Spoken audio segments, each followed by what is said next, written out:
Welcome to yet another segment of Once Upon a Time, a storehouse of stories. Today, I would like to tell you a story of one of the greatest American short story writers. William Sidney Porter was known for short stories, for his style of writing, for the settings of his stories. Now, he wrote under a different pen name, which I will reveal a little later. So he grew up in the city, shifting jobs. And one day he was charged of embezzlement of money from a bank in which he worked. He was imprisoned, and being in prison and nothing to do, he started writing. Adverse situations sometimes bring out the best in us. That is what we learn from this particular story of William Sidney Porter. He wrote stories in the prison, and when he was released in 1904, he published this particular story that I am about to tell you.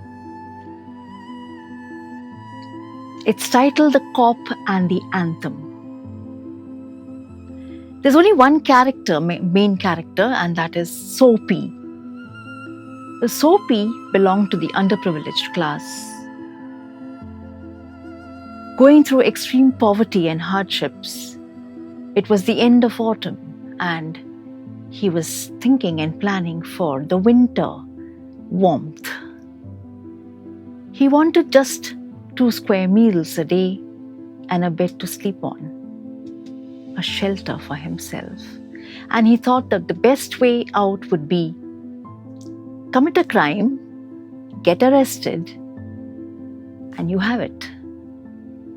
So he tried doing all sorts of things. His stunts to get arrested. He tried entering a fancy restaurant and wanting to sit with a rich diner, but this did not work. Instead, 2 waiters came and ushered him out. He tried breaking open a window shop, but the policeman who came to investigate thought this boy would be innocent, and he arrested a passerby. He tried stealing an umbrella from a stranger, but the stranger said, "Let it be. Let go of that umbrella." Again, his plan failed.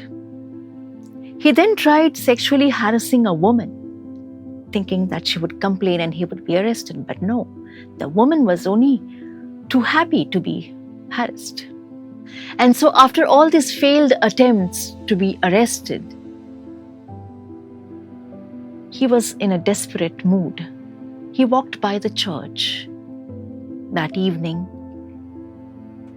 and as he passed the church, he listened to the music from inside. There was this musician playing the organ and the anthem. He listened to the beautiful melody the anthem gave him. And while listening, he reached that moment of epiphany, that moment of self-realization, that moment of truth, that he needed to change his life in order to become a better person. He needed to take steps to earn his bread, to earn his shelter, and not just depend on going to the prison. So as this change was happening, he remembered that there was a businessman who approached him a while back, asking him to come over when he required a job. So this job offer was something he recollected at this moment and thought, why not turn a new leaf and get a job instead of doing all other stunts.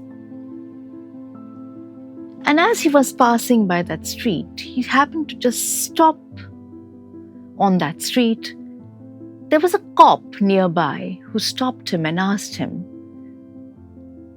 "What are you doing here?" Soapy turned to him and said, "Nothing." "Well, then you need to be arrested." And he got arrested for loitering on that street on suspicious grounds. And so that was a turning point. He goes to jail for the next 3 months. So this was a story by William Sidney Porter, popularly called O. Henry. William Porter changed his name to O. Henry when he started writing in the prison. But there are many theories regarding the name O. Henry. One was that it was easy to write O for Oliver Henry. But the second more interesting one is he had a cat named Henry. So the cat would always respond to William Porter only when he called him Henry, oh Henry. And so in memory of that cat, he named himself O. Henry. And this was just a pen name. And among the greatest short story writers, where you have Edgar Allan Poe, you have Anton Chekhov, you have Somerset Maugham, you have O. Henry as well. Now, what is O. Henry's stories popular for? He uses humor in his style of writing, and he always ends his story with an ironic twist, just as you saw in the story. So I hope you liked the story. Keep reading more of O. Henry. Until the next time, see you. Thank you.